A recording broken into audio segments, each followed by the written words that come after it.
घरात गरिबी येण्याची आहेत ही 9 कारणे. 99% लोकांना माहिती नसलेली माहिती. मित्रांनो, आज आपण घरात गरिबी आणि दारिद्र्य येण्याची काही अत्यंत गूढ पण सत्य कारणे जाणून घेणार आहोत. अनेकदा आपण आयुष्यभर मेहनत करतो, दिवसरात्र कष्ट घेतो, परिश्रम करूनही आपल्याला अपेक्षित फळ मिळत नाही.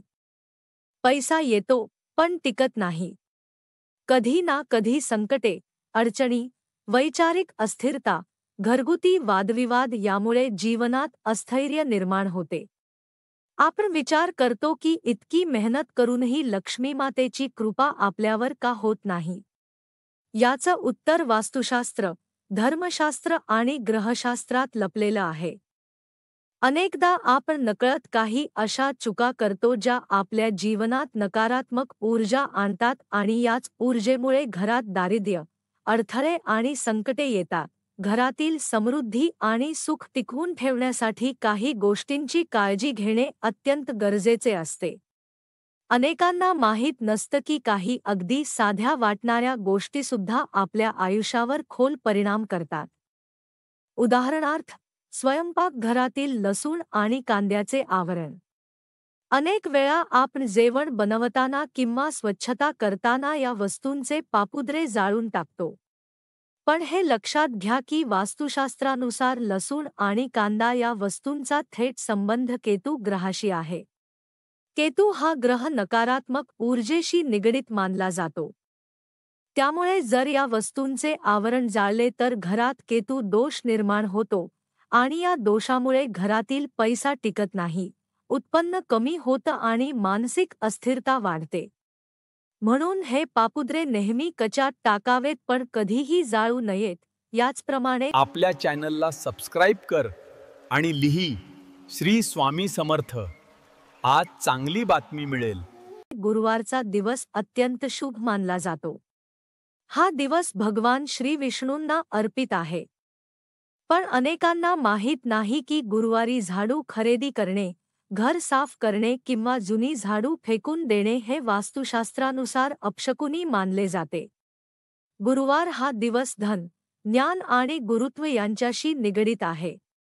या दिवशी झाडू खरेदी केल्याने धननाश होतो आणि लक्ष्मीमातेचा राग ओढवतो असे मानले जाते.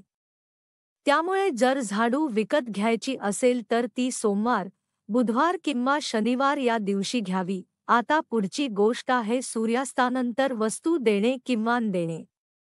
सूर्यास्तानंतर घरातून काही वस्तू बाहेर देणे हे वास्तुशास्त्रानुसार काळजीपूर्वक करायला हवं. जर कोणी अन्न, पाणी, मीठ, तूप, दूध ह्या वस्तू मागितल्या असतील तर त्या देण्यात काहीच हरकत नाही. पण पैसे, सोने, धान्य किंवा अग्नीशी संबंधित वस्तू जसे की झाडू, कापड किंवा तेल या वस्तू सूर्य मावळल्यानंतर देऊ नयेत. कारण रात्री या वस्तू देणे म्हणजे आपल्या घरातील सकारात्मक ऊर्जा बाहेर जाण्यास निमंत्रण देणे होय.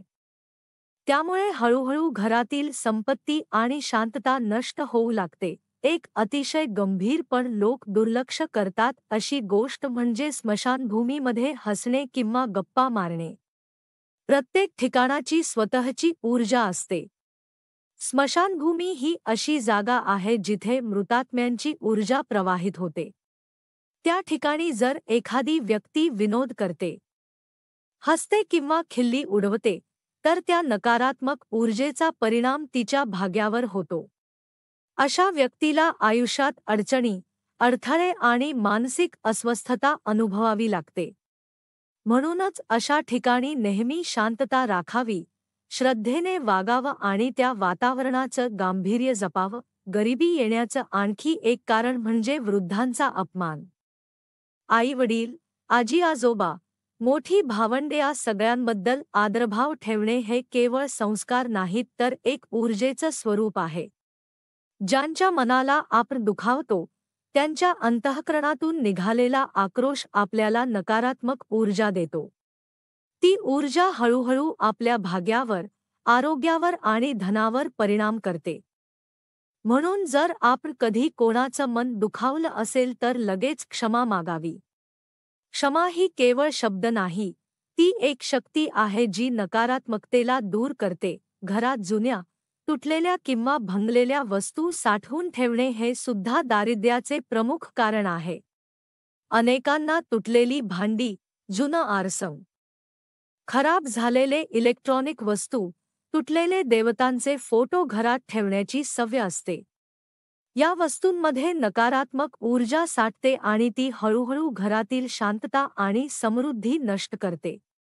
म्हणून अशा वस्तू त्वरित घरातून बाहेर काढाव्यात. घर स्वच्छ, हवेशीर आणि प्रकाशमान ठेवणं ही लक्ष्मीप्राप्तीची पहिली पायरी आहे.